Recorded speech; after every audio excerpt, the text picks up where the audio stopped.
Si tu es sur cette vidéo aujourd'hui, c'est justement parce que tu te demandes, tu te poses des questions, mais comment les gens font pour gagner de l'argent avec le RSI? Donc, le RSI, c'est un sujet sur lequel on a développé sur cette chaîne YouTube. Donc, si vous n'avez pas encore regardé, je vous invite à aller la regarder d'abord pour bien comprendre ce concept, comment l'utiliser, etc. Et ensuite, revenir sur cette vidéo et bien voir les moments où on aurait pu se faire de l'argent grâce au RSI. Donc, sans plus tarder, on se retrouve après le générique pour développer ce sujet.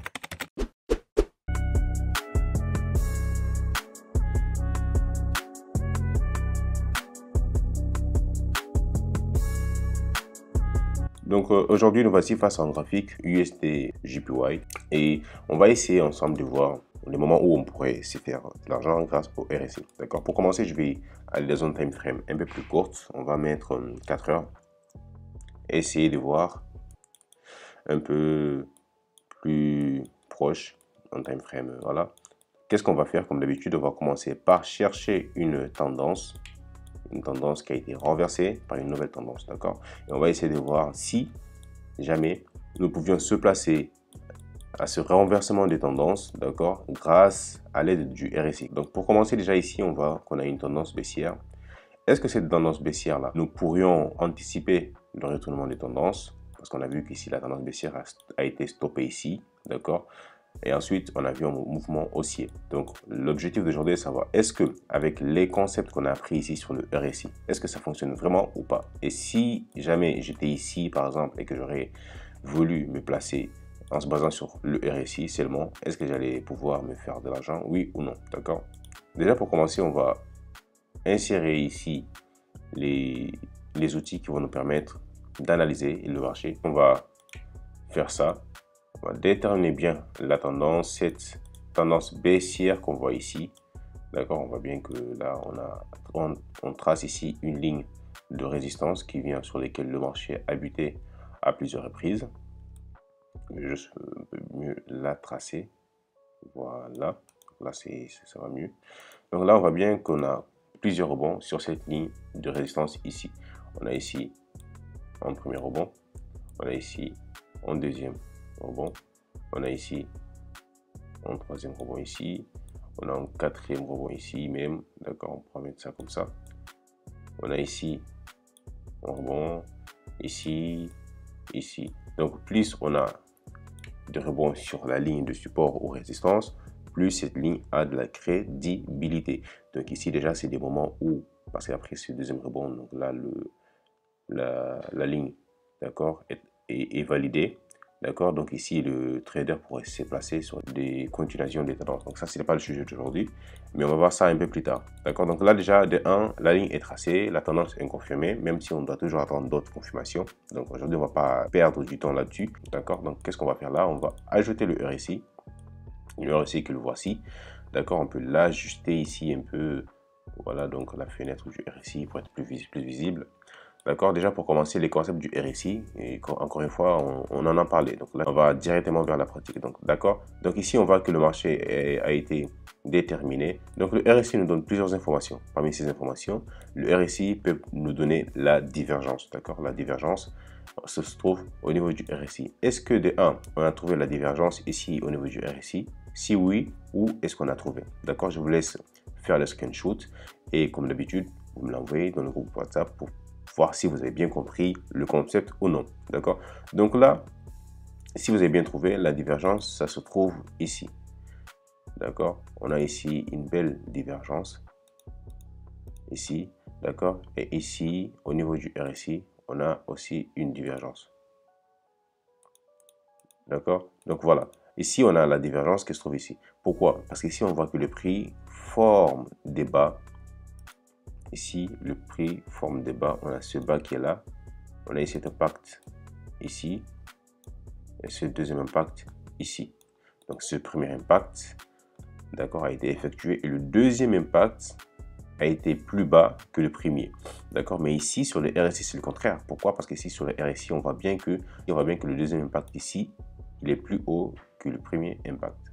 Contrairement à ce qu'on voit ici. Donc ici, les points bas sont de plus en plus bas Et si les points hauts sont de plus en plus hauts. Donc, d'accord. Donc là, on a déjà, premièrement, un signal. Ici, on a le RSI qui, voilà, qui évolue en dessous de la zone de neutralité, qui veut dire que le marché est baissier. D'accord. Deux fois, le RSI vient ici vers la zone de survente et monte, descend, mais on ne traverse jamais la zone de neutralité. D'accord. Donc ici, on voit bien que le RSI nous a donné déjà une confirmation. D'accord. Deuxièmement, qu'est-ce qu'on attend? Vu que le RSI n'a pas affranchi la zone de neutralité, nous aurions aimé avoir cet affranchissement. Et ça, c'est ce qu'on voit ici. D'accord. Certes, ici, on a vu, mais ça, c'est une fausse cassure. D'accord. Là, on a une fausse cassure, mais de toute façon, le trader ne va pas se placer ici. Pourquoi? Parce qu'ici, on voit bien que le prix va finalement venir rebondir à la baisse et qu'on n'a toujours pas cassé cette ligne de résistance. D'accord. Donc, le trader ne va pas se passer. Même s'il voit ça ici, il verra ici une autre information qui contredit cette information qu'il a eue ici. Par contre, ici, à ce niveau, il voit bien que la cassure de la zone de neutralité a coïncidé avec la cassure de la zone de la résistance qu'on voit ici. Donc, là, ici, on voit la cassure qui a été bien faite. De 1, la cassure a été très belle. Pourquoi? Parce qu'on voit des bougies vertes volumineuses. Et là aussi, si on voit bien au niveau du volume, on verra que les volumes sont des volumes très élevés. D'accord? Donc, on voit ici la cassure de la résistance par cette bougie ici a été représentée par cette bougie qui est volumineuse et qui dépasse les volumes de ces 3 précédentes bougies qu'on voit ici. D'accord? Donc, ça, c'est quelque chose qu'il faut prendre en compte. D'accord? Et la bougie qui suit, c'est encore une bougie qui a beaucoup de volume. Donc, tout ça, ça nous montre que la cassure a été bel et bien effectuée et validée. D'accord? Donc, ici, le trader a déjà la possibilité de se placer sur cette opportunité. Qu'est-ce qu'il va faire? Donc, après avoir eu ces confirmations, le trader va placer son ordre. Toujours, le stop loss, il va devoir la placer dans un endroit stratégique. Un endroit stratégique, c'est un endroit qui remplit plusieurs critères. D'accord? Peut-être qu'on va en parler dans une vidéo si c'est ce que vous voulez apprendre, si c'est des sujets sur lesquels vous voulez que j'aborde, vous me le dites dans la barre des commentaires, je vous fais des vidéos là-dessus. D'accord? Donc, d'ici déjà, on place le stop loss. Le trader se place à la clôture de cette bougie ici, ou s'il veut encore plus d'informations, plus de confirmation, plus de certitude, il peut se placer ici, après la bougie de confirmation. D'accord? Ça ne dérange pas.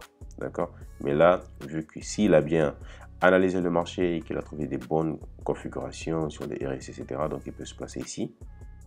D'accord? Et son stop loss, il la place ici. Le take profit, vu que c'est un retournement de tendance, il faudrait toujours la placer à un niveau très élevé. D'accord? Pourquoi? Parce que c'est un retournement de tendance et on a tendance à dépasser le plus haut de la tendance précédente. Donc ça, c'est l'objectif. L'objectif doit être bien déterminé. C'est vrai que dans d'autres vidéos, l'objectif, on l'a dit surtout avec les figures chartistes. Donc les objectifs sont basés en fonction de la figure chartiste, d'accord? Mais ici, avec le RSI, où on n'a pas d'objectif fixé, d'accord? Ici, on la met à l'endroit où ça correspond à un plus haut, d'accord, de la tendance baissière. Pourquoi? Parce que c'est un retournement de tendance. Même avec les figures chartistes aussi, on peut aussi faire pareil, mais il faudrait que donc le setup remplisse des critères pour pouvoir être utilisé de cette manière-là. Donc là, on voit bien que avec le temps, on a fini par toucher notre take profit, même si ça a pris du temps.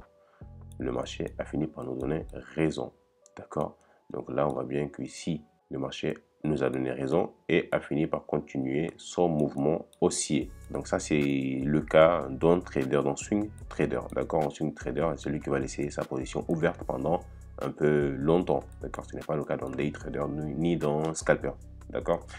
Donc, si c'est aussi des sujets dans lesquels vous voulez que j'aborde, vous me le dites dans la barre de commentaires. Je vais vous faire des vidéos concernant le day trading, le swing trading et le scalping. Et vous allez pouvoir savoir comment devenir un trader swing ou un day trader ou un scalper, d'accord? Donc, voilà un peu pour résumer un peu aujourd'hui ce qui concerne le placement d'ordre grâce au RSI et les techniques grâce au RSI. Vous avez vu que c'est vraiment très simple, mais pour de vrai, c'est pas simple. Pourquoi? Parce que en réel, il y a toujours cette émotion, ce côté psychologique qui joue.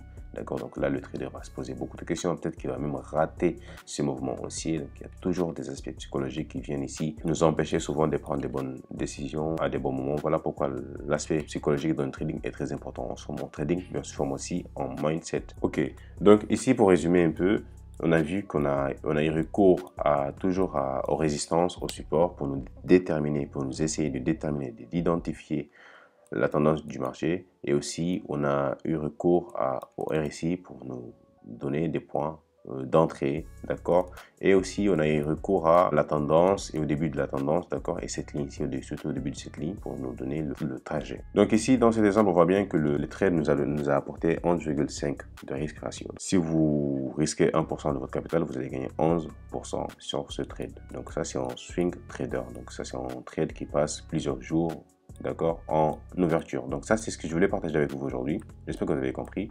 Si c'est le cas, n'hésitez pas à liker et à partager. Si vous avez des questions, n'hésitez pas à me la poser dans le groupe de WhatsApp et aussi dans la barre de commentaires.